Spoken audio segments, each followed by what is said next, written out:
Okay, so welcome everyone. That's loud. My name's Rick Kazman. This is Humberto Cervantes.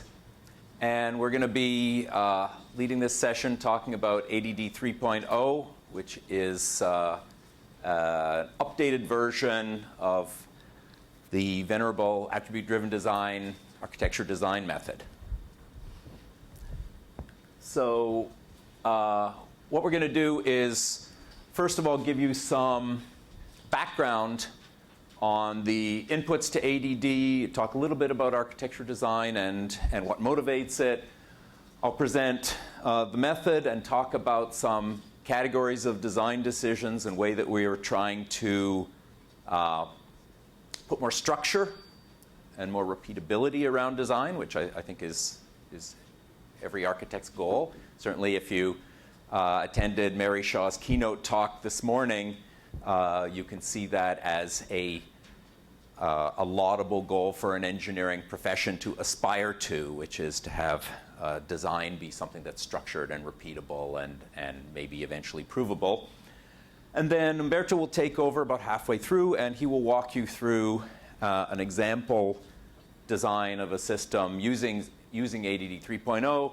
And then we're hoping that we will leave a generous amount of time at the end for discussion. So, okay, I've already introduced us. What we're intending here, our goal in this presentation, is to provide some insight, some illumination into the different types of architectural drivers.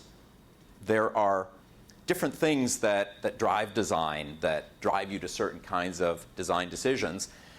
And if you as an architect are aware of these and consider them consciously, then you are more likely to make good decisions. You're more likely to negotiate those decisions appropriately with management and communicate them appropriately with your developers and your stakeholders. We're going to talk about design concepts and how we make decisions, and there are different kinds of design concepts that apply in different stages of design, as you will see, and we give some guidance on how to select those. And then, of course, we're going to walk through ADD and an example of how you use this to do architectural design, and I will highlight some differences between ADD 3.0 and ADD 2.0, which has been around since 2006. Okay, so architecture design. So this is the definition of architecture that we have adopted from software architecture and practice. And as an architect, when you're doing design, you're designing structures. You are using these structures to somehow reason about the system, to reason about the properties of the system, and the resulting quality attributes. Architectural design is just one part, of course, of architecture-based development. You have to gather your architectural drivers. You have to figure out what's important. You may want to we advocate doing some architectural documentation, even if that's just lightweight documentation, whiteboard sketches, sticky notes, whatever. So we're not arguing for heavy-duty documentation. Could be on a wiki or something like that. And eventually, if you are prudent, then you should do some kind of evaluation. And again, this could be something that's formal and high ceremony, like an ATAM. This could be something that's relatively lightweight and informal, like just asking questions of each other. And we'll walk through some examples of that. So architectural design is a mapping, is a creative process where you are taking some drivers, some inputs that come from your problem domain, and I'll talk through these in a minute, and you are mapping them into a solution domain, some representation or representations of the as intended system, documented in various ways. And again, this could be sketches, this could be sequence diagrams, this could be PowerPoint diagrams. So we're not too fussy about that. but we do think that documenting the decisions is really important in the sense that it's difficult to communicate or analyze decisions if they are only here. It's very difficult to ensure any kind of compliance with those decisions, to ensure that what you've brilliantly designed and analyzed is actually what the developers implement. And so the architect is the one that's doing this mapping, the fulcrum in this process. So let's talk about architectural drivers. There are the kinds of requirements that we all think about immediately when we're thinking about designing an architecture. The functional requirements. What's the system going to do? What's its purpose in the world? The quality attribute requirements. How fast, how secure, how available. And the constraints. You must use this framework. You must interface with this legacy system. It must be ready for April 15th. And there are other kinds of drivers, though, that we'll talk about that are going to influence and shape the design and therefore shape your process as an architect. The kind of system that you're designing, the design objectives and concerns. And these words are probably a little bit unclear, so I will spend some time clarifying each of those. But all these taken together are the inputs to the architectural design process. So functionality, I don't need to say anything about this. We represent these as use cases, as user stories. We have existing systems, perhaps, that we're building on, modeling, improving. So I have nothing interesting to add here. The quality attribute drivers are what we argue shapes the architecture. So quality attributes, the quality concerns of the architecture, and the functionality are orthogonal. Right? I can vary one without varying the other one. And the 20-second proof of that claim is that if that were not the case, I could never refactor a system to make it faster or more portable or more secure or easier to modify.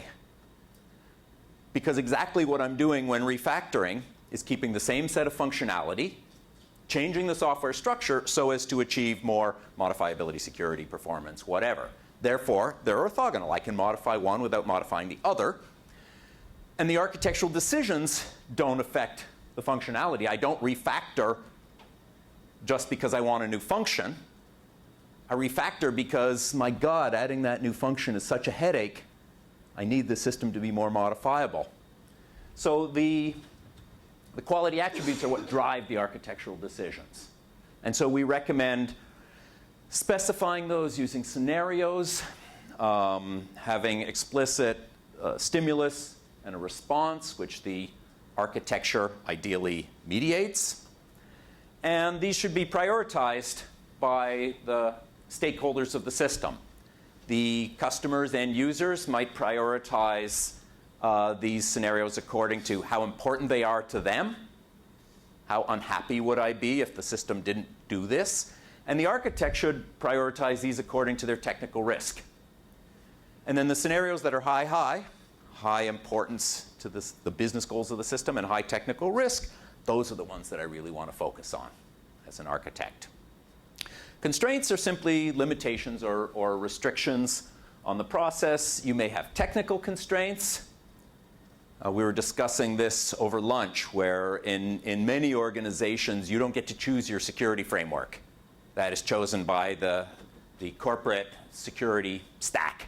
And you simply have to use it and live with it, and perhaps live with other constraints that the security organization imposes upon you. They may come from the customer.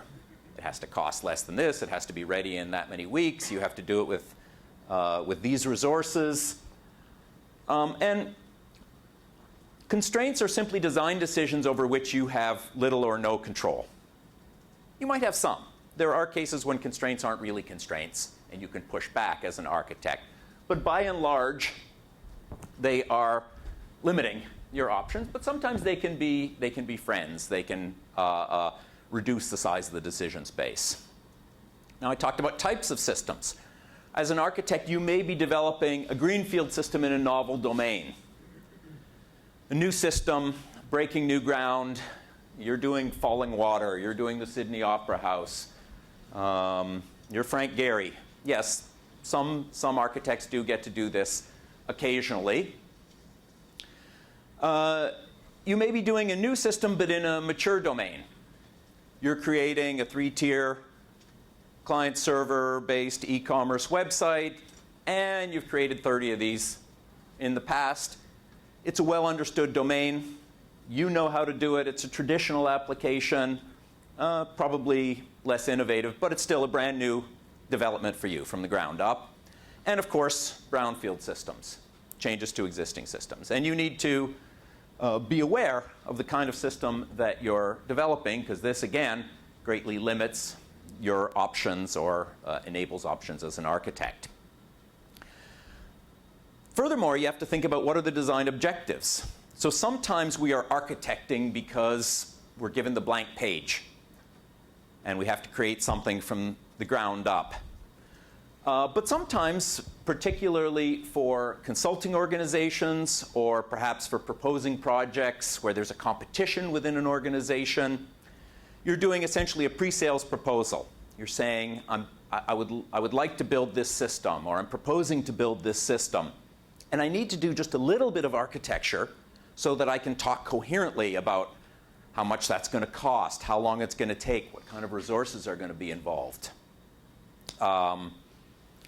So there are different objectives, different reasons for doing design. And again, you need to be aware of these because they're going to affect the amount of time and effort you're going to put into the design process, how much you're going to document, how closely that's going to be scrutinized, and the consequences of that. So the design objectives will change what you do.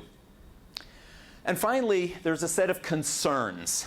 And Humberto and I argued for a long time over this word, what we would call it. And these are design decisions that you need to make as an architect, but they probably will never exist in any requirements document. Very few stakeholders will ask for them. But nonetheless, you need to make them, and they will often critically affect the structure of the system and the resulting quality attribute of the system. So as an architect, you have to choose a logical structure for the system, choose an overall design concept for the system, and a physical structure. Are we going to deploy this on the cloud? Are we going to deploy this on an embedded device? Are we going to deploy this on our corporate server farm? We have to worry about things like input validation and exception management and logging and deployment and data migration and backup and how we organize the code base into packages. And there are all these decisions that you as an architect are responsible for, but as I say, will seldom be in a requirements document. Seldom will a stakeholder say, let's spend some time thinking about how you're gonna map your system into packages and how you're going to store those on GitHub or whatever. And they don't care. They don't see that and they don't care.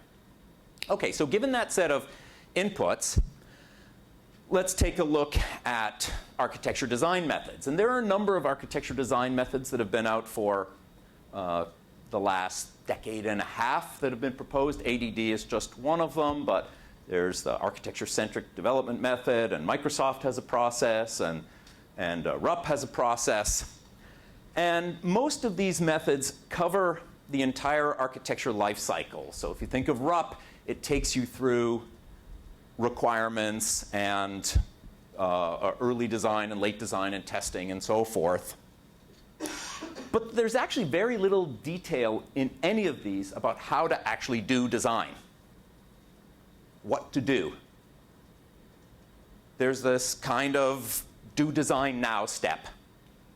And we're hoping to shed a little bit more light on that. And we think that a design method helps.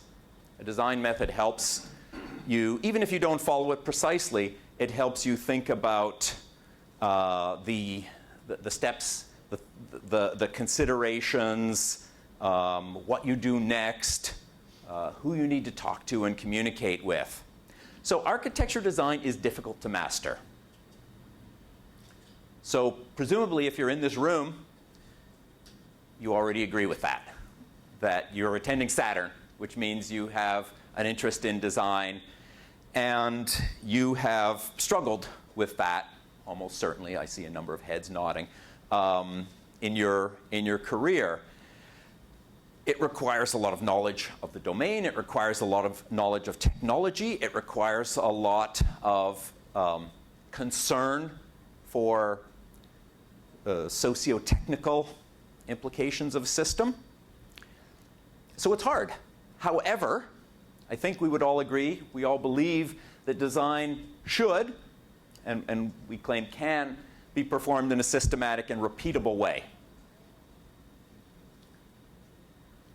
I do a little, I play a little game when I'm teaching an introductory software architecture course, which is I will pretend that I'm a product manager, and I will stand up and I'll give a presentation about the requirements for this new system that my students are going to design in the course. And then I ask them, after I've given the presentation, I ask them to write down what are the most important quality attributes of the system and prioritize them. And they do this in groups, and they all had exactly the same input. They saw my slides and they heard me talking. And they always come up with dramatically different lists.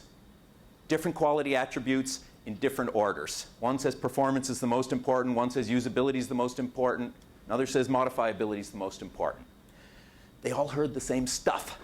Why are they coming up with dramatically different requirements that are the driving requirements? They are going to shape the system. And it's because they didn't have a method. They didn't have a systematic way. They were using their own gut feelings and their prejudices and bringing their own tunnel vision on this process. And this is why you need a method. And this is why we do something like a quality attribute workshop, or we advocate those kinds of techniques. So we want to ensure in design that the right decisions are made, paying attention to the drivers, properly prioritized, that you've justified these decisions, you've analyzed them, you've recorded them. And also methods are a really good way of teaching design. And we'll be running a little game based on ADD tomorrow if you're interested. And Humberto will talk a little bit more about that. If you don't have this, then architecture design is simply something done by gurus, done by people with gray hair who have had 30, 40 years experience in the field. And that's not a very good state of affairs if we aspire to be an engineering discipline, right? We should have repeatable, teachable methods. So ADD is driven by quality attribute concerns. As I said, version 2.0 was released in 2006. The first version was in about 98 or 99. And in this method, as you'll see, there are a number of iterations. So we think that this fits quite nicely with an agile mindset. You can just do a little bit of early design very quickly, an hour or two, and maybe that's enough, and you stop there and you start implementing, or you could do 2 or 3 or 4 or 5 iterations. And we have, how many iterations do we have in our example? 3 iterations, yeah. And it provides steps. Do this, then do that, then do this, think about this, ask yourself these questions, in an attempt to be more systematic, more repeatable, hence leading to predictable, repeatable outcomes. Again, the hallmark of an engineering discipline. Not that following the method we would all come up with exactly the same design, but we would come up with designs that are demonstrably adequate, demonstrably meet the driving requirements of the system. Okay, so why is there an ADD 3.0? What was wrong with 2.0? Well, as I said, 2.0 has been out for almost a decade, and working with industry, working with stakeholders, teaching the course, we noticed a number of limitations. So for example, the inputs to ADD were just the quality attribute and functional requirements, the original inputs. But as we said, your design objectives, your architecture concerns are also really important inputs to the design process. In step 2 of the old method, we chose an element to decompose, and then we decomposed it. But in reality, it's frequently the case that you decompose several elements of the system in parallel. So if I choose a technology stack, that might have implications on the front end and the back end. That's a very trivial example. So you can't just decompose one element. It's going to have non-local implications. The element to decompose is chosen before the drivers are chosen. And that seems like a problem. So we believe that you need to understand your driver. What's the major concern I'm addressing in this bit of design before you figure out which element that's going to affect. In ADD 2.0, the design concepts, the tools of the trade, were patterns and tactics. And patterns and tactics are really powerful abstractions. But that's the key, they're abstractions. And architects and developers in the real world deal with toolkits, frameworks, components, and so forth. So we wanted to connect those abstractions with the concrete realizations of those abstractions that people work with in the real world.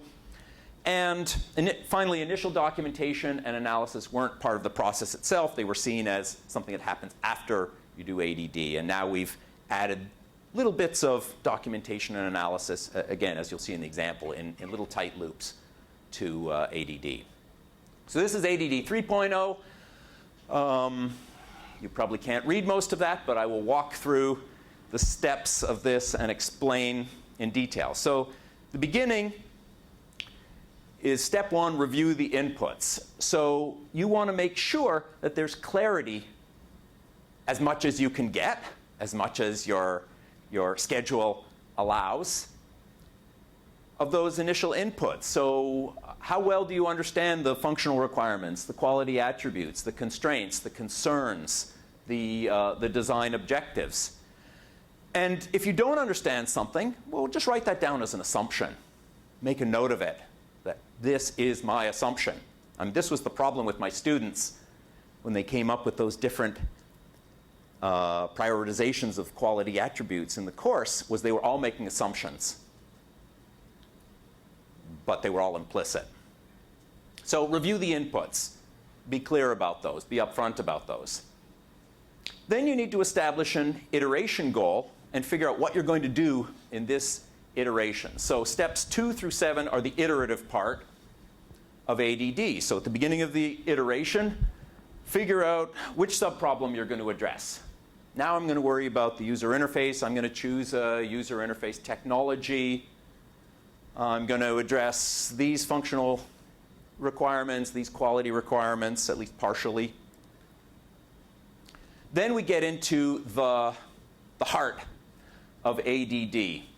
So you choose one or more elements of the system to decompose. You choose one or more design concepts, not just patterns or tactics, but design concepts that satisfy the inputs that you chose as your iteration goal. And then you instantiate those architectural elements and allocate responsibilities to them. And figure out what else you need to do. Well, actually, that's the next step. So after that, you start building a blueprint. Right? Again, in every other design discipline, they create sketches, they create blueprints, they create some sort of artifact that is then analyzed.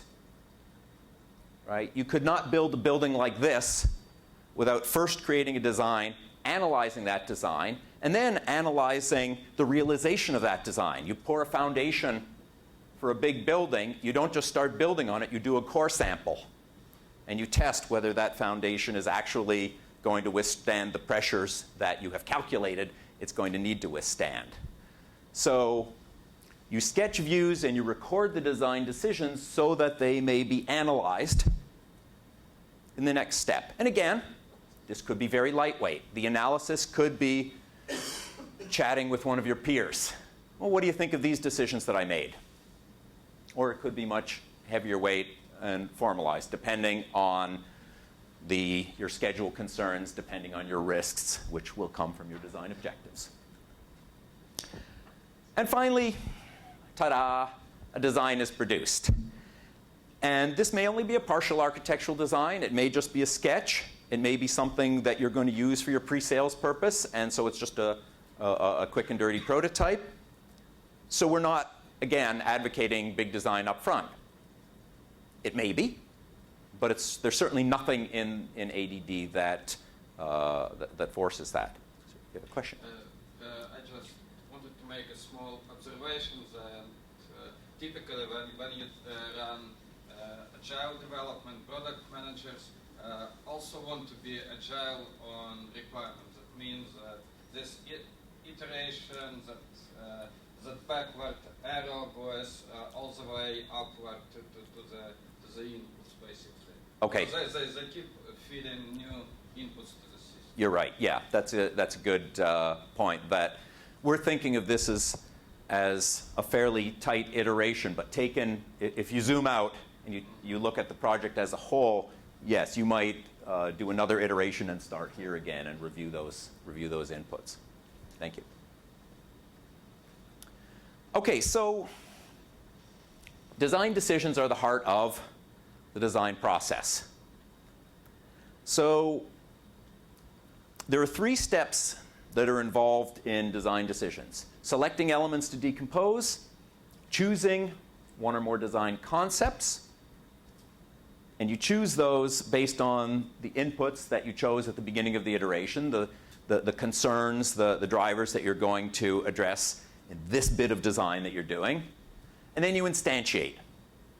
And in the instantiation, you're essentially fleshing out, realizing those design decisions, allocating responsibilities to them. So Humberto and I were talking at lunch. If you've chosen layering as a design decision for organizing the modular structure of your project, well, how many layers? And what goes in each layer? What functionality goes in each layer? And what are the interfaces between them? So selecting the design decisions is big, and it's important, and it's risky, and we are often insecure in doing this. So what gives us some hope in doing this, what gives us some confidence, is that we don't have to reinvent the wheel. In fact, as architects, we should be extremely wary of reinventing the wheel. Or if you were reviewing someone else's architecture and they're starting from scratch, they're starting from first principles, you should be extremely skeptical. I think we all believe that it's better, faster, lower risk to use a proven solution, where let's put quotes around proven for the moment. We can talk about that in a minute. And so the creativity in design is, what are those pieces that I'm going to select? How do I combine them? How do I adapt them? How do I plan for their evolution and perhaps eventual replacement? So let's get concrete. What are the categories of design concepts? Well, there are patterns and tactics, just as we had in ADD 2.0, but there are other things like reference architectures and deployment patterns and frameworks, which are themselves instances of tactics and patterns. So these are more abstract, and these are closer to the realm of implementation, the realm of your developers. And of course, we prefer starting from this catalog of known, proven primitives than reinventing the wheel, just like Mary was talking this morning about Perry's handbook. Right? Go to the handbook. Don't start from first principles. So reference architectures, for example, are an excellent way of starting your design process, as long as you are not doing novel design. Right? If you're doing something that's completely novel, if you're building the Sydney Opera House, then there won't be a reference architecture for it. But most of us aren't doing that. Most of us are building systems that are similar to other systems that we've built before, that others have built before. And so there are examples. So Microsoft produced an application architecture guide a few years ago, which is a really nice book. They don't appear to be maintaining it right now for some reason. But this is an excellent book. And they list a number of reference architectures for different application domains. So for example, this is the reference architecture for the rich client applications. And you can see that this reference architecture includes patterns and tactics. So you can see layering in here. There's the presentation layer, there's the business layer, there's the data layer. And even within those, there are patterns applied. There's an application facade. So reference architectures embody, realize patterns and tactics, but they do so in a way that is prepackaged, and they do so in a way that it's easy to map existing software components and libraries and frameworks to those. So these provide a real leg up for the designer. Similarly, deployment patterns help guide you on how to deploy your architecture from a physical standpoint. So this is going to be really important when you're thinking about things like performance and availability and security. You have to think about physically, how is my software mapped onto hardware and mapped onto networks and mapped onto storage, if I want to reason about performance and availability and security and maybe some other qualities in specialized domains like safety. And so there are deployment patterns like N-tier, load balance cluster, failover cluster, private cloud, public cloud, and so forth. And again, the Microsoft guide has a chapter devoted to deployment patterns. So it may be that your application is special and you are an artiste, but don't go there, at least until you have exhausted the documented, proven solutions first. Tactics are, as I've now mentioned a number of times, more primitive. They are what I like to call atomic design decisions. They are individual decisions that an architect can choose to make or not make, but hopefully make, to address some quality that you want to achieve in the architecture. So we have created categorizations for 7 tactics in software architecture and practice: availability, interoperability, modifiability, performance, security, testability, usability. If you attended the DevOps course yesterday that Aaron Coyce and Stephanie Bellomo gave, they presented a set of tactics for DevOps. So this isn't a complete list, but this is probably the most mature list of these design primitives that we have. And they provide essentially a guide to the architect of the various things to consider in design, and then the logical options. So if you are worried about availability, you need to have some way to detect faults. You need to have a way to recover from faults. And you may, in fact, want a way to prevent faults in the first place. And then within each of those, there are specific instances of those. So to detect faults, I could use ping echo. I could use a monitor. I could use heartbeats. I could use timestamps, and so forth. But they're abstract. So to realize tactics, we often use patterns, or we turn to patterns. And patterns are a little bit less abstract, a little bit closer to code, a little bit closer to what we do as developers. And patterns are simply recurring solutions to recurring design problems. There are thousands of patterns out there. One time we cataloged security patterns, and we found more than 100 security patterns in just that one domain alone. And don't get wrapped up too much in the distinction between design pattern and architectural pattern. That's not really a very interesting domain. And there are lots and lots of books that you can turn to and websites where these are documented, and they give you practical advice about the applicability and the forces involved and so forth. Another set of design concepts that we will deal with, that we are well advised to use, is externally developed components, reusable solutions, middleware, frameworks. A framework is simply a reusable software element that provides some generic functionality that addresses a recurring set of concerns across a range of applications. So here's some examples for Java. So if I'm interested in doing OO relational mapping, well, there's the Hibernate framework. If I'm interested in connecting components together, there's Spring. If I'm interested in security, there's Spring Security. But there are other, of course, these are just instances. There are many frameworks, in fact, in each of these categories. And we've begun cataloging those as a means of providing, well, we've been, in fact, cataloging the patterns, the tactics, and the frameworks as a means of providing a guide to the architect. And again, if you attend the architecture game session tomorrow, you'll see the catalog in action and how we use it in design. So, sorry? No, not quite. Close.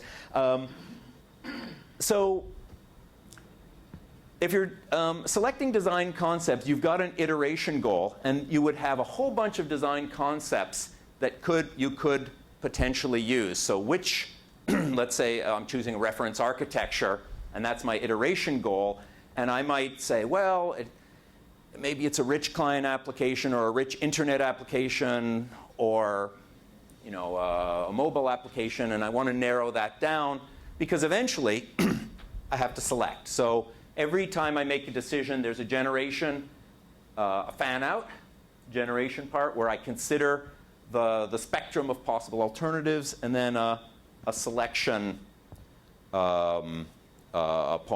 And one of the things that we'll show you in the example is that there are roadmaps that help, again, guide, help structure how you do design. And so the example that Humberto is going to be presenting in just a second, when I turn it over to you, is going to follow this particular roadmap. But there are other roadmaps that you could follow. But this is saying, well, if you're going to do design, start with structuring the system, maybe choose a reference architecture and some deployment patterns, and then consider your primary functionality, and then consider some quality attribute scenarios. And each of these is an iteration.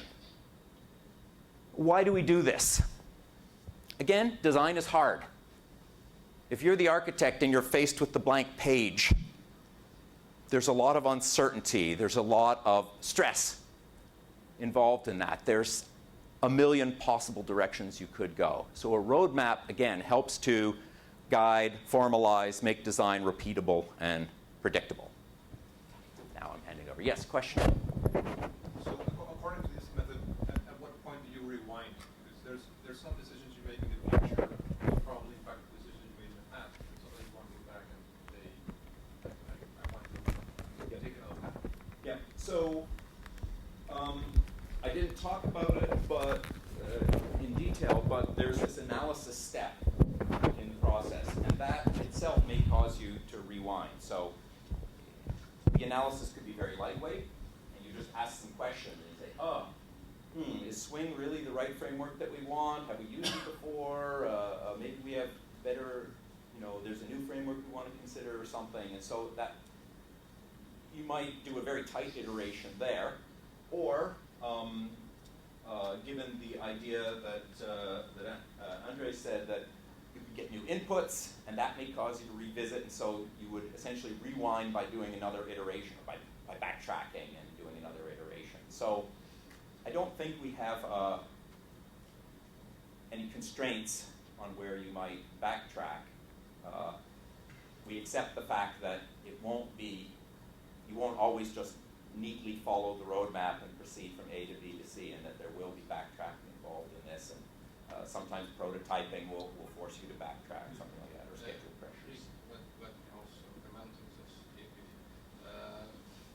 Often the compatibility can be made manager kind of trigger of that backtrack, because often we come to the point where we see that one of our choices is incompatible with our prior choices, and we need to go back and reconsider, because yeah, that's a good point too. Okay, well, thank you. So what I'm going to show you right now is a small example that hopefully will illustrate how we can put to use all the concepts that Rick has nicely explained before. So this example is a simplification from an existing system that was made a few years ago. So this, the idea of this system is to have an application that allows a network of, or a set of network devices to be managed, right? So the idea here is that you have technicians who can have an overview of the network and identify which devices, which here are the little green dots, are functioning correctly, and the red ones are the ones that are not functioning correctly. And you also have another type of role here that are the administrators. So these network devices are, I mean, if they're functioning correctly, there's no problem. But whenever an issue occurs, they can send events to the network management system in order for the system to show that there are problems in these devices, right? There's also data that is collected from these network devices in order to analyze the performance of the network. So the technicians, what they get is they get to receive a summary of the network status so that they can visualize it. They can see lists of events for particular devices, and they can analyze the performance data. Also, the technicians can acknowledge when they see an event that has occurred in one of these devices. And the administrators can make changes on the user base and on the network topology and configurations of the devices. So these configurations are sent to the different devices. And here, these devices are communicating with the system using a protocol that is called the Simple Network Management Protocol. So this is pretty standard. So if you see, it's a relatively simple system to understand, hopefully. So if we now apply the ADD method, the way we saw it, the first thing that we would like to do is to review the inputs, right? So at this moment, we're assuming that there has already been a requirements activities have been done. So we do have the requirements before. So going back to what Rick explained, we need to think about the type of system. So this, as you can see, this is not really a very innovative system. This is more a mature domain system. We have already seen many examples of this type of systems before. But here we're assuming this is greenfield development, right? So the company that wants to develop this is going to start from scratch. And the objective for design here is designing in preparation for the construction of an increment of this system. So we're assuming that the system is being constructed incrementally, and there's going to be the first release for the system. So the design that is going to be performed here is for that. And then there's a list of concerns. The first concern that is considered here is creating an overall structure for the system.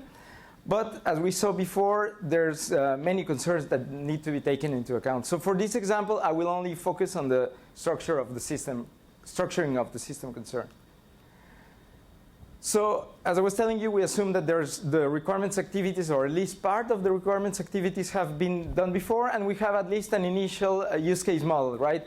So in this use case model, we see the two types of actors that I mentioned previously, the technicians and the administrators, and they're doing things like monitoring the network status, displaying the history of events. The administrator is managing the devices, configuring the devices, or restoring configurations. And there's other use cases that do not involve a human that trigger them, but rather a periodic activity like some process that triggers them. So, for example, the detection of faults. So as I mentioned before, the network devices can send events signaling a problem with them, but one of these devices can die, so the system has to periodically check if they're still available, right? Also, other use cases that involve a human also need to communicate with the device, such as configuring one of the devices. And finally, there's some use cases here that have to do with logging into the system and managing users. So recalling what Rick mentioned before, so when we want to start design, we're not going to take all of the use cases. We only want to consider a subset of them, which we would call the primary use cases. So for this example, the primary use cases that we're going to be considering are the monitoring of the network status and the detection of faults. Why these two? Obviously, because they're the most important with respect to the business, right? If you're not being able to detect the faults on the devices, then the whole purpose of the application is lost. With respect to the quality attribute scenario, so here we can assume that there was, for example, a quality attribute workshop being performed before the design activity. And I'm not gonna read all of it, but one thing that I want to mention is that although Rick mentioned that functionality and quality attributes are typically orthogonal, I would say that they are, but they are not completely unrelated, right? Because, for example, you can have a quality attribute scenario that is related to performance, which has to do with detecting faults. So, for example, here you have several of these network devices sending traps to the system or events to the system, and you want to process 100% of the system and store during peak load. So you cannot really conceive this quality attribute scenario without the associated use case, right? So that's why here we have them. And also we see an example of the prioritization that Rick mentioned previously. So here on the left, it's the importance to the customer. On the right is the difficulty of implementation that is given by the architect. So here we do have several scenarios, but I'm just going to take one example. Here this is an availability scenario that says that a failure occurs in the management system during operation, and the system resumes operation in less than 30 seconds. So that was considered to be important. And also notice that this one is not associated to one use case, since the failure can occur at any moment, right? Also, we do have constraints, and as Rick mentioned, some may be technical, some may be organizational. So here I'm just considering a few of them. The first one has to do with portability and the fact that the user workstations can run under different operating systems. The company that wants this system already has got a relational database server that they want the development team to use. In the future, they want to support mobile clients, and an organizational constraint is that the development team is familiar with Java technologies. So this is what we're going to take for the example. So now we've done reviewing the inputs, and we consider that at this point we have enough information to start designing, right? So the next step is to establish the iteration goal and select which of these inputs we want to consider for the iteration. So again, so if we were to start designing here, well, the question is, as Rick was mentioning, we have a blank page in front of us. So how do we start, right?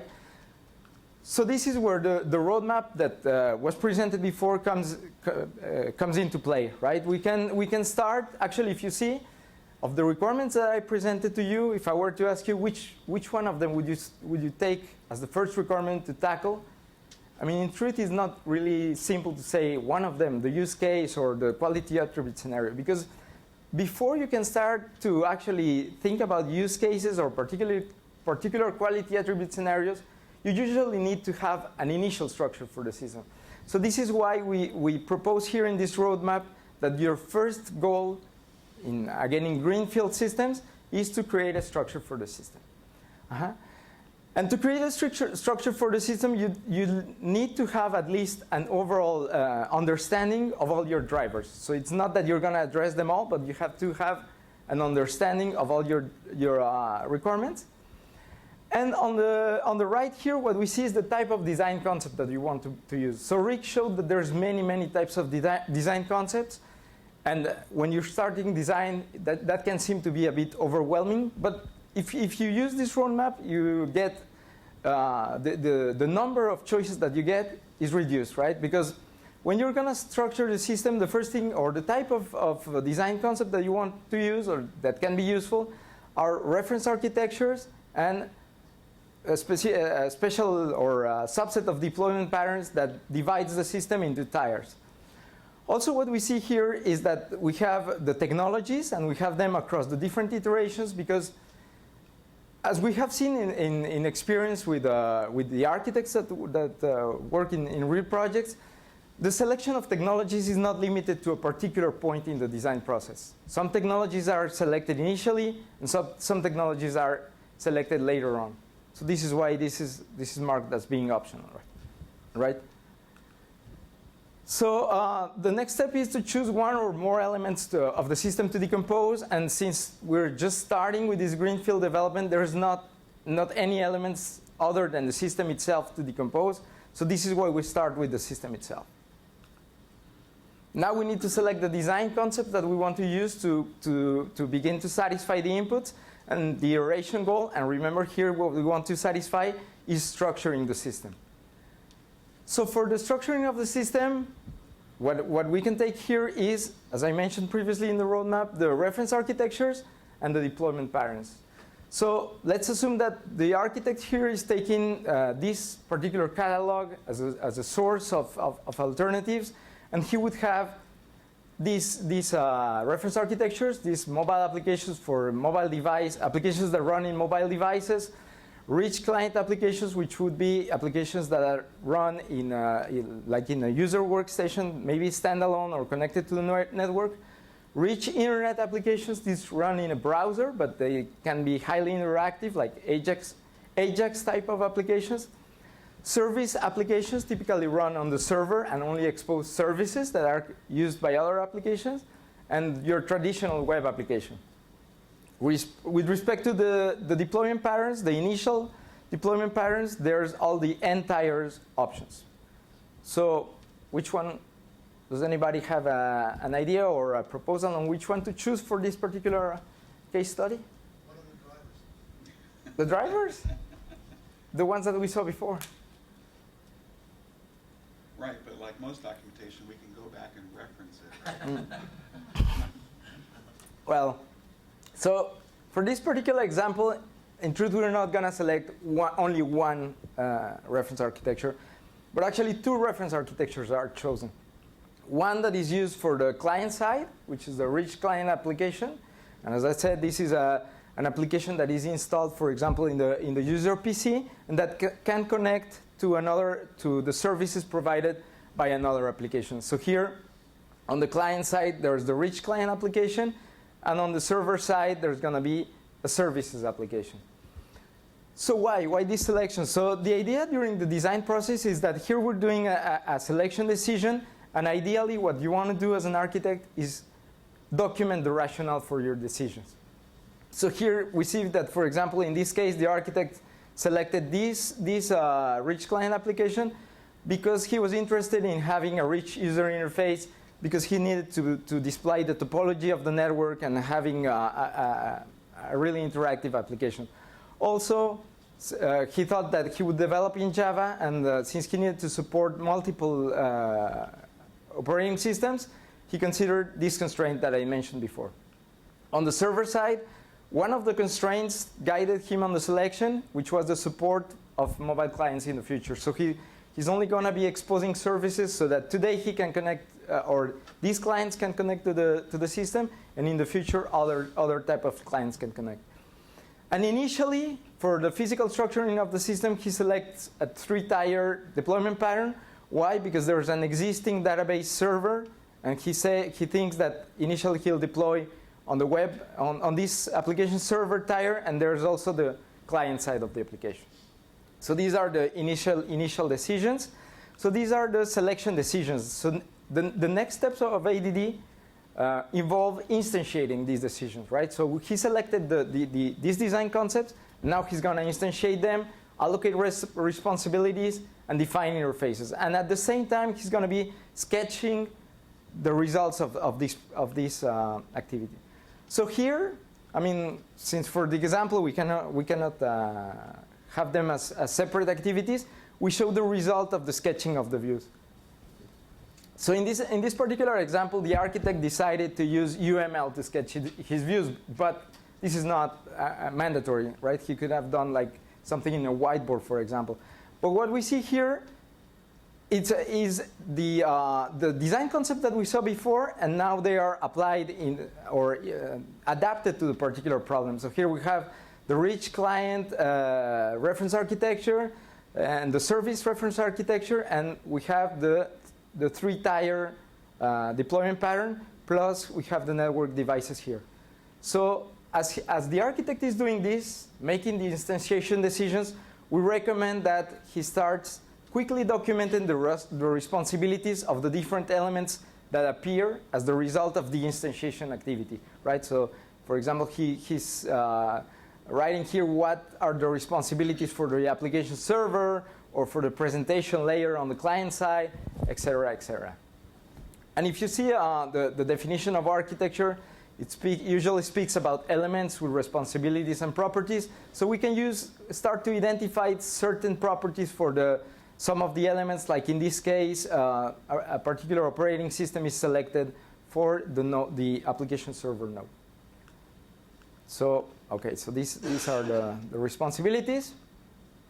So as I was saying, if you see, then we have made these two decisions, right? Selecting the design concepts and instantiating them. And what we want to do is not lose this information. Why? Because maybe later on we need to do a more formal documentation, and it's going to be hard to remember all that we did. So what we recommend is just to do what we call sketching the documentations, which is like documenting the essential information that is being produced as part of the iteration, including possibly a diagram as a sketch here, and the responsibilities and relevant design decisions. So you must not think about this as being like a very extensive documentation. It's really like the key points of what is being done as part of the design process. But again, if you do that at this point, you won't have to remember it later on. Okay, so at this point, we have considered, we have finished the first iteration. The goal was to provide an overall structure for the system. And the architect has to analyze if the decisions that he's made and know if he needs to continue doing more iterations or if he's done designing, right? So one way how we can integrate this design process to a more agile mindset is using something like what we show here, which is a design Kanban board. So what is this idea with the design Kanban board? Well, the idea is that on the left, what you have is a design backlog. And this design backlog is composed of all of your drivers, your concerns, your primary quality attributes, your primary functional scenarios, your quality attribute scenarios, and your constraints, right? So at the end of an iteration, what you can do is evaluate, right? Evaluate the decisions that you made during the iteration, and as we typically use these Kanban boards, well, decide what you have done with some of your drivers. So in this case, in this particular case, the architect has decided that at least the concern of creating an overall structure for the system is addressed. So he moves it here to address. And also, this was the constraint that of using an existing relational database server. He has addressed that. So the nice thing about this is that you can have, I mean, the same as we use Kanban boards to follow up the advancement of the development of a project. Here you can easily track the advancement of your design process, right? And you can also use like colored post-it notes to signal which drivers are more important than the others, for example. Right? So, okay, so now we go into the second iteration. So this time we have an overall structure for the system. So where do we worry now? So we could start worrying about quality attributes, right? Since we know that software architecture, I mean, what matters most is satisfying these quality attributes. But as I mentioned previously, usually quality attribute scenarios have some type of relationship with functionality. We cannot think, or there are several types of scenarios that cannot be thought as completely independent of functionality. So our recommendation here for the roadmap is that you can dedicate as the next iteration, once you have structured the system, to supporting the primary functionality, to identifying the modules that will help you support this functionality. And this is I think there is a relationship between this and what the talk that we heard this morning from George Fairbanks, where he was speaking about identifying the modules, right? Because this was a concern he was discussing about. So this can be done here. So here, the inputs that are used when we want to support the primary functionality is, of course, the primary use cases. And this time, the design concept that we need to, or that we want to use to do that, are architectural patterns. So you see now we have changed from reference architecture and deployment patterns to other types of patterns, which are architectural. And we may also decide to select technologies at this point. So choosing, again, we need to choose which elements of the system to decompose. So typically, when you're addressing functionality, it's not a single element that you're going to decompose. Specifically in the case of this system, where we previously selected reference architectures that had layers in them, typically the functionality of the system is going to cut across the layers. So here in this case, we're not going to be choosing a single element, but more than one, which is going to be the different layers in the system. So which type of design concept? So for this example, we're assuming that the architect is using this particular catalog. I don't know if you're familiar with it or not. I really like it. It's the volume 3 of pattern-oriented software architecture, which presents more than 100 patterns for the creation of distributed systems.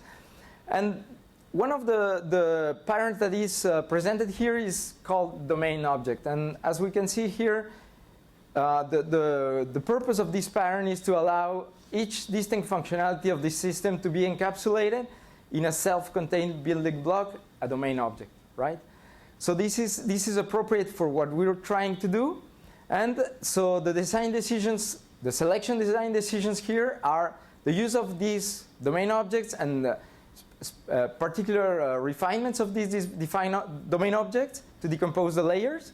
So the decomposition of the layers will facilitate work assignment and also associating technologies to components. And also at this point, the architect has decided that he's got enough information to associate some technologies to the layers and the components that he selected.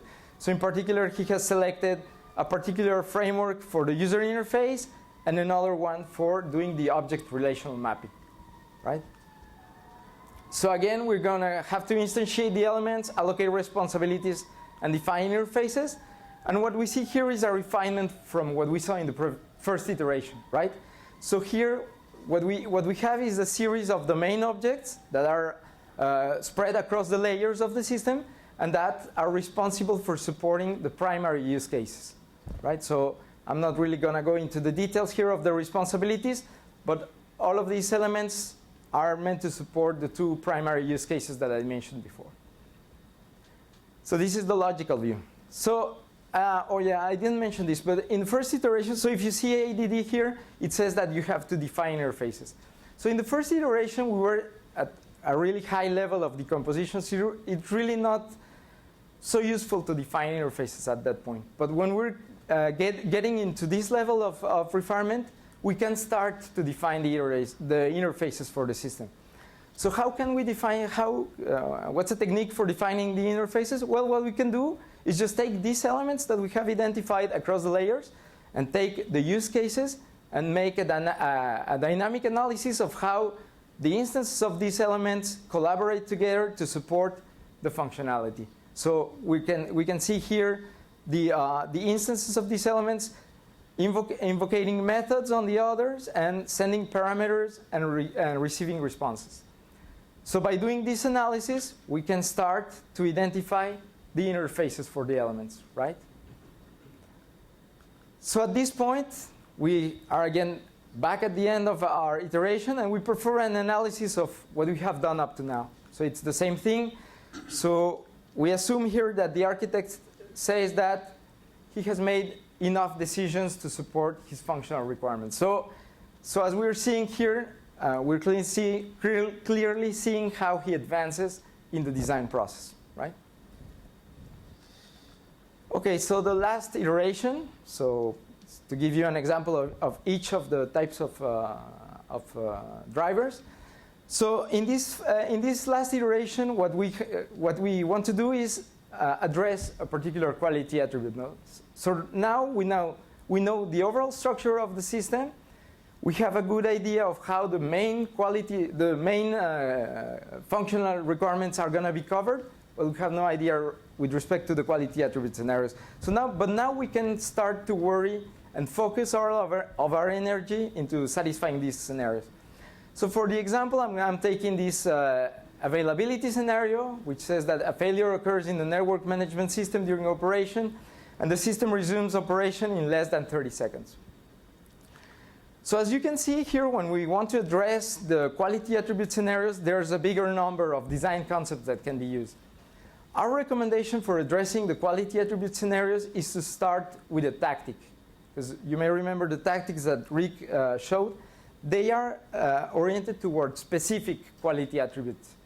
Because frameworks and technologies usually address multiple quality attributes at the same time. So it can be difficult to identify something initially. So it's a good idea to start with tactics.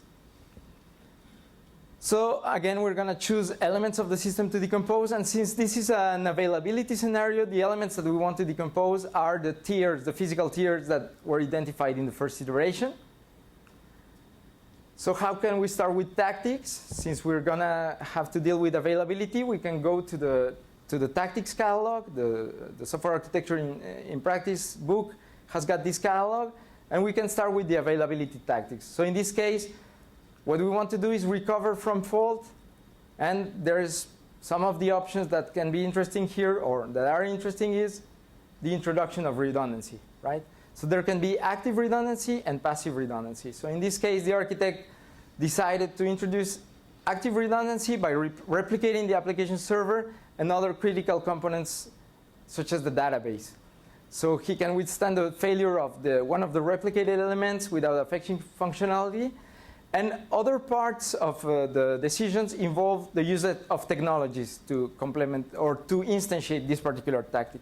So here we see, we saw that there was a line between the tactic and the technologies. So it would be the same thing. So again, this would be the instantiation of this particular design concept. So we see here an evolution of our physical structure of the system. Now we have the application server here that is replicated. We have the load balancer here that receives the requests from the user workstations and send them to any of these servers.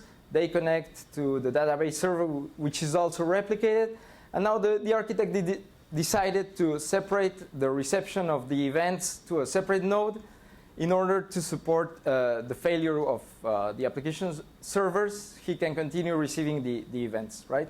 So at this point, he doesn't need to document all of the responsibilities again, because we are evolving the previous diagrams that we saw. So at this point, he would only need to document the responsibilities for the new elements.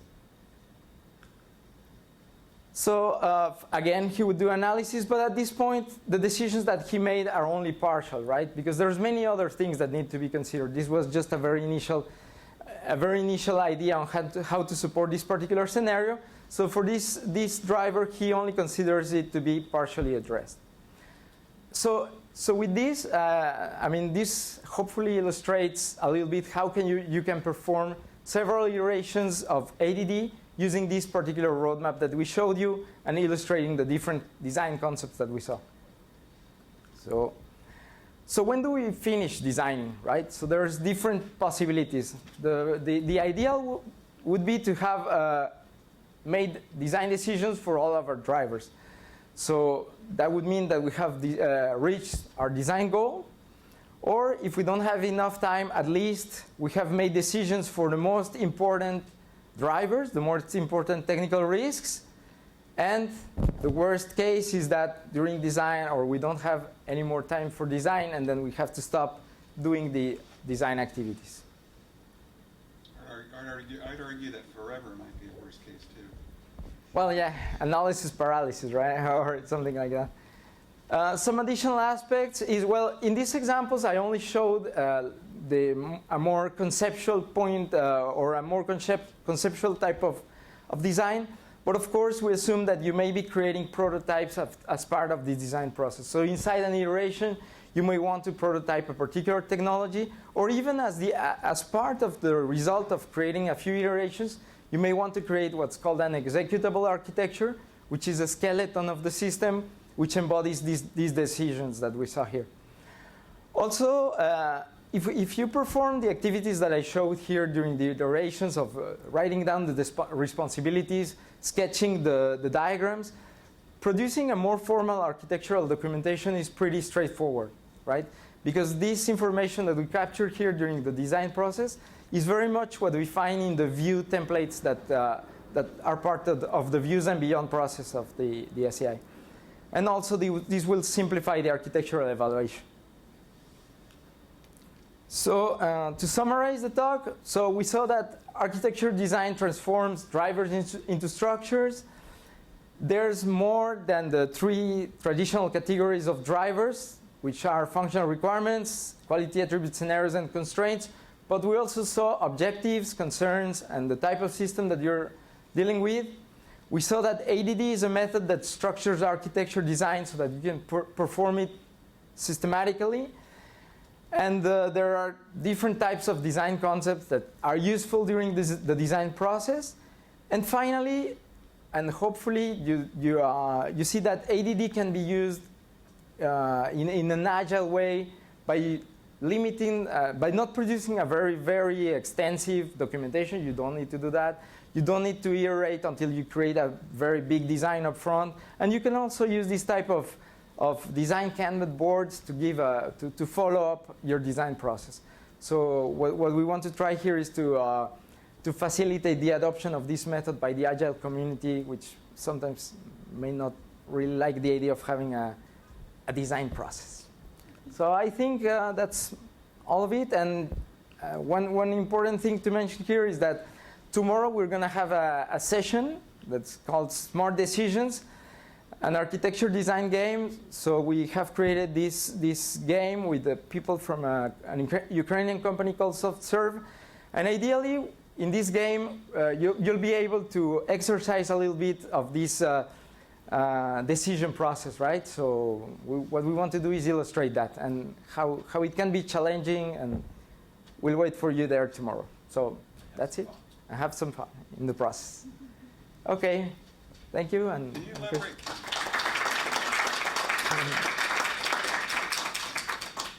Can you elaborate more on the differences between constraints and quality attributes?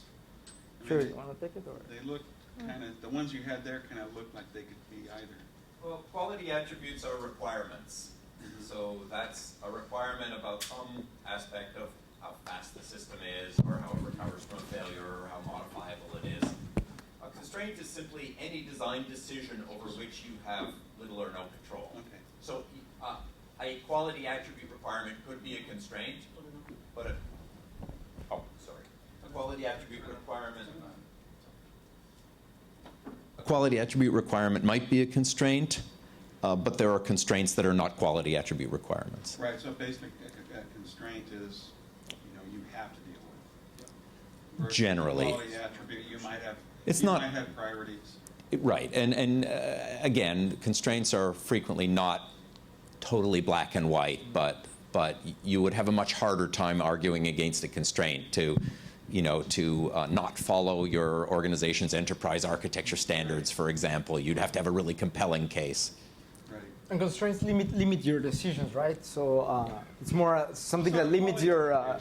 So do quality attributes. They limit your decisions, right? If you choose the. Well, but you might have a constraint that says, well, like the example Humberto used, you have to use the legacy relational database server. It doesn't say anything about how fast, how available that server is. It's just you got to use it. It may have quality attribute implications, though. The thing is that in real life, the thing is that in real life, that distinction between constraints and other requirements is much more fluid than the constraint is something you have to do, because once you create your architecture and it's twice as much money as we thought it would be. How come? Well, because of that constraint. Oh, okay, in that case, consider it just a wish. And this happens all the time. And so I find that distinction a little bit artificial. And also, looking at the Kanban board, the constraints, the statuses of the constraint didn't make sense to me, because the constraint cannot be either addressed or not addressed. It's still valid or it is violated. And if it's violated, then your design is wrong. So it's all the time it is addressed or not addressed. It doesn't make sense to me. But yeah, okay, maybe address is not the right word, but taking into account. right, but So it's always taken into Design account. has accommodated, but until you've made a design decision to use the legacy relational database server, you have not accommodated that constraint. You have not accounted for it in your design. Right. Okay, I understand. But also you can have a soft constraint. Wait. Oh, should I think it's on. Okay, so you might have a soft constraint, meaning like a preference, like for instance workforce constraint. If we have a majority of people available, Java developers, our preference to do this stuff in Java, but still if we have a real hard case for using different programming language, because for instance, I don't know, for instance, it enables performance that we cannot achieve with Java. We'll still go with that choice, violating this constraint, but it's soft. It doesn't mean that we cannot do that. Yeah.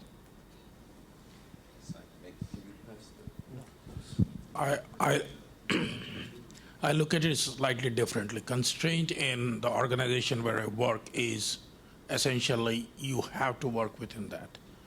And the quality attribute that I bring in is an aspiration on top of that constraint. So in order to achieve that quality attribute, I might have to compensate it somewhere else. And that's how I look the difference between the constraint versus quality attribute. Well, other than maybe kind of promoting kind of the difference through the term, it just seems like a constraint is a required quality attribute. No. But how, for example, the constraint that... But it's easier to tell a business owner that it's a constraint rather than a quality attribute, right? But let's say that your development team only knows Java. That's a constraint. How that would be a quality attribute? Constraints about the context of the environment of the system. Well, not... Content is not inherent to the system. It's inherent to the context of the system. Well, I think I saw some of the constraints there were like must perform within so many seconds or something like that. Okay, so maybe some in the example were not Yeah, okay. so separate Okay. from quality. And kind of one more question.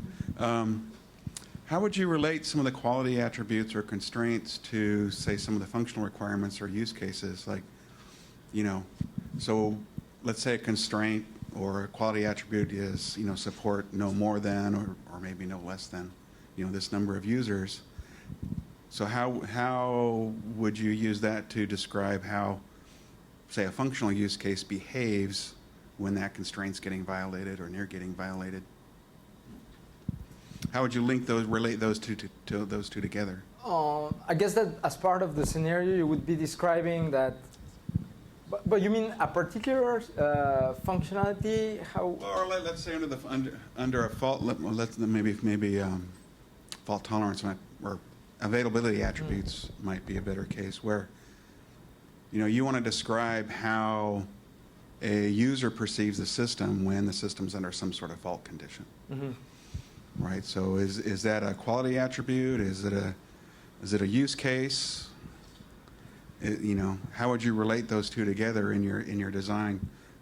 Would you make more use cases? Would you make more quality attributes, or would you somehow reference them? Yeah, I guess you could put a scenario that says something like a failure occurs in the system as the users are performing operations, and then the system displays some message or something like that. That could be the response for that particular scenario. But you wouldn't tie it to one, in that example, to one particular functional scenario, right? Because it can occur for any use case. But I guess you could describe something around those lines. It doesn't matter, right? Those are inputs for your design decisions. So it doesn't matter if it's a use case or it's a quality attribute. That has to come into your different decisions and why you're making that decision based on that. Well, I'm trying to imagine ways of getting people to recognize the negative testing that they have to do, around fault tolerance in the system. Yeah. And trying to, it seems like under every functional use case that you have, you need to have a negative test around that. So in many cases, there's not a sharp distinction between extremely important requirement, the system shall support X thousands of simultaneous users or something like this, and a constraint. But I think your point is well taken, and this is one of the reasons why we represent quality attribute scenarios as having an explicit stimulus and an explicit response, is so that they are falsifiable hypotheses, and hence you can construct test cases or test suites around those to prove the presence or absence of that capability within the architecture. So I think the design process accommodates that, and I guess the message of all this discussion is don't get too hung up on whether somebody says that their requirement is a constraint or their constraint is a requirement, or it's just a really important requirement. So does somebody have a question that doesn't have to do with constraints? We have a time constraint. Right? Here's a question that has nothing to do with constraints. What you showed was an iterative enumeration of an elaboration of your architecture through at least 3 steps here as an example. And we'd like to think of iterative development of the software adding observable, deliverable functionality, but it didn't seem to me like these iterations would overlay over those iterations, because there are the parts of the architecture design that would drive how I'm going to actually write the code were sort of all the way down to iteration 3, as if these are some iterative steps in an architecture description that I'm going to do before I really start writing any code that's delivered or deliverable. So I mean, what we're after. I mean, there's been a theme of iteration. In the last couple of days, and it didn't seem like this is going to overlay code development.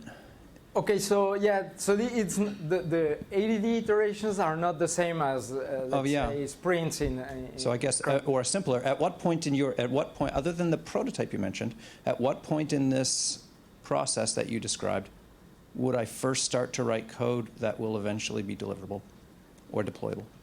I guess it just depends on your method. You may decide to do like one quick iteration and quickly start writing code, or you can do multiple iterations and create a very elaborate design. I don't think ADD tells you specifically when you want to start writing code. It's up to you. But the idea here is more to have a way to structure your design process, I would say. I don't know. Yeah, I agree. So for example, after iteration 2, I could, but I do not have to, I could choose to create a walking skeleton of that much of the system that I divided up into a database and a web server and a client, and I can send some dummy data back and forth between them, and I define a little service interface to do that, and I maybe take some latency measurements, or I maybe at that point I even think about putting in fault tolerance, and then I flip the switch off and I see if the load balancer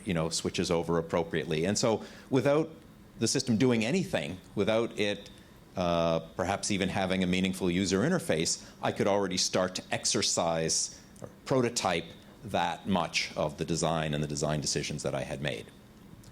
We're not baking that into part of ADD, but I think it dovetails with it quite naturally. Not so much a question, but an observation. A lot of times we'll say we're done and here's our architecture, and there's no accountability or documentation that says, did you address all your constraints, your quality attributes, and whatnot. So I like the fact that we had the traceability and almost the checklist. Oh, I forgot about that one. It didn't ever Kanban from there. And then again, as you said earlier, sometimes that last one you happen to come across going, oh, I've got to go refactor. I've got to go look back at some of the other decisions because I had forgotten to think about that previously. So the checklist to make sure that you did everything, or maybe even showing to your management that, we met all your constraints, we met all your quality attributes, we met everything you wanted, and then here's the final design. And of course, you can have things in progress, but also they have to be aware, and they have the list of things that they have to be aware of as they actually implement it. Because they themselves, even though it's not in the design yet, to make sure they don't code themselves into a corner, things of that sort. Yeah. So one thing that I want to mention is that the same as in traditional Kanban boards that you have to establish what is the definition of done, here you would need to establish what is the definition of addressed, right? Because what does it mean to that you have addressed? You did a prototype, or it's only so that's still something that we need to refine a little bit better. Oh, sorry, we got one back here. You've been waiting patient. More of a logistical question, maybe you mentioned it and I missed it, was has ADD3 been published or is it still under development? Or, you know, if I'm interested and you got me interested, where would I go to get more information? Yeah. Okay, so we've actually published 2.5, I guess you would call it. We had an article in IEEE Software last year where we updated the method, but not quite as updated as what we are presenting here. We are currently writing a book on architecture design that includes, of course, the bulk of it is about ADD 3.0, and we're supposed to deliver that to the publisher in December. But we're happy to share some intermediate artifacts, drafts of chapters, and so forth, if you're interested. Yes. All right. Oh, one more from Elcho. Oh, yeah. So I've always liked ADD, but I have always looked at it more as a reasoning model than as a, let's say, a planning process or something like that. These iterations, they are not things like, okay, let's do this iteration this week. No, it's like you understand how you understand your own process and how the reasoning should go. And I really liked it when it was still very simple. And you have now included some reuse and some parallel working, but which is you can accommodate more, but you have taken away some of the simplicity. So that's a bit of critique. And also, in real life, architects don't use this strict hierarchical decomposition. They're not working top down anymore. Maybe they used to in the past, but they are working bottom up and top down at the same time. They're working outside in. And you have sort of got the bottom-up part in it in the reuse step, but still in the core, it is still just a top-down decomposition structure. So, have you thought of trying to get the composition part in it in another way? Well, I think maybe you have that impression because the example we presented was greenfield development. But in fact, and you can chime in on this, I don't think there's anything about it that restricts you to top-down. We just chose that as an example because I think conceptually it's easy for people to follow. But if you think at any stage, if I jump into the middle, if I have an existing system that I need to modify, what's my iteration goal? Well, I have to refactor this part of the architecture. I have to inject some new technology. I have to replace this legacy framework with a new framework. The same considerations, the same design concept selection, the same concerns are the inputs to that design iteration. And you would potentially be making changes in multiple places at once, as Humberto showed in step 2, I think it was. The step which I took to the second beginning is, choose a component to decompose. That has a very central place in it. And if you would change that wording, then maybe it wouldn't have so much focus on being a top-down decomposition. The word method. Decompose, you mean? Yeah. Is that? Component. Huh? Choose a component to work on. One or more elements to decompose. Right. So decompose. In the old ADD, we said choose an element to decompose, but right. we no longer say that. Maybe we can call it refine instead of decompose, and you will have like maybe this. Yeah. So one thing that I wanted to mention is that it's true that if you read the ADD report, it's very simple, as you say. But the problem is I think also the report leaves out many things, right? For example, the scope of an iteration, the type of design. How do you connect the conceptual design that you're producing to the actual technologies, for example? So it is true that we have added things that make it seem more complex. But it also has to do with the actual experience with architects that were using ADD, and it was a bit too abstract. So we have decided to bridge a little bit between this much too abstract maybe method and more concrete aspects of it. Mm-hmm. So we're actually slightly over time, so thank you all for your attention.